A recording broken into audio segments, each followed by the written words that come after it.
ہلکی اور پھلکی دو بکریاں آپس میں سہیلی تھیں۔ ایک کا نام تھا ہلکی، دوسری کا نام تھا پھلکی۔ ایک کا گھر نالے کے ایک کنارے پر تھا، دوسری کا دوسرے کنارے پر۔ نالے کے اوپر لکڑی کا ایک پل تھا۔ پل زیادہ بڑا نہ تھا، ایک وقت میں کوئی ایک ہی اس پر سے گزر سکتا تھا۔ کبھی ہلکی پھلکی کے پاس چلی جاتی، کبھی پھلکی ہلکی کے گھر آ جاتی۔ دونوں مل کر کھیلتے، ادھر ادھر گھومتے، ہری ہری گھاس چرتے، پھر بیٹھ کر جگالی کرتے۔ ایک دن پھلکی ہلکی کا انتظار کر رہی تھی۔ آج اس نے بہت دیر کر دی تھی۔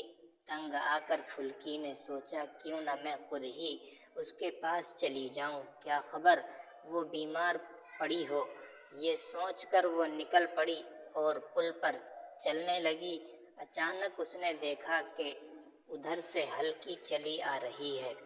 پھلکی نے سوچا ذرا قریب آ جائے تو اس سے پوچھوں آج تم نے اتنا انتظار کیوں کرایا۔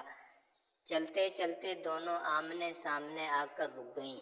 پھلکی بولی میں کیوں بہن ہلکی، یہ کیا طریقہ ہے، آج تم نے مجھے بہت پریشان کیا، میں تم سے سخت ناراض ہوں۔ ہلکی کہنے لگی میں کیا بتاؤں پھلکی بہن، آج میرے پاؤں میں بہت درد ہے، اس لیے مجھے آنے میں دیر ہو گئی، بھلا اس میں ناراض ہونے کی کیا بات ہے۔ پھلکی بولی میں چھوڑو بہن یہ بہانے، اب تمہاری یہ سزا ہے کہ واپس جاؤ، آج میرے یہاں تمہیں کھانے کو کچھ نہیں ملے گا۔ ہلکی نے کہا میں پھلکی بہن ضد نہ کرو، میں اتنی تکلیف سے آئی ہوں، کچھ خیال کرو، اب میں واپس نہیں جاؤں گی۔ معلوم نہیں اس روز ان دونوں سہیلیوں کو کیا ہو گیا تھا، دونوں اپنی اپنی بات پر اڑ گئیں۔ نہ ہلکی واپس جانے کو تیار ہوئی نہ پھلکی، بس پھر کیا تھا، ہلکی کو پھلکی پر غصہ آ گیا اور پھلکی کو ہلکی پر۔ دونوں لڑنے لگیں، سینگ سے سینگ ٹکرانے لگے، دونوں کو چوٹیں آئیں، دونوں زخمی ہو گئیں۔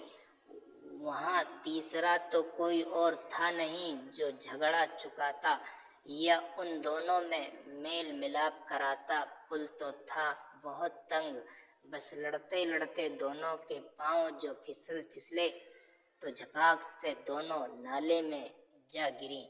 اب دونوں گہرے پانی میں چیخ رہی تھیں، ممیا رہی تھیں اور غوطہ کھا رہی تھیں۔ ادھر سے گزرنے والی ایک راہگیر نے انہیں پانی سے نکالا۔ خدا خدا کر کے ان دونوں کی جان بچی۔ بہت دنوں تک انہیں اپنے زخموں کی تکلیف اٹھانی پڑی۔ توبہ توبہ، اتنا خراب ہے ضد کرنا، اور کتنا برا ہے آپس میں لڑنا۔ جھگڑا ہم کبھی آپس میں نہیں لڑیں، کبھی غلط بات پر نہیں اڑیں، ہمیشہ پیار سے محبت سے رہیں۔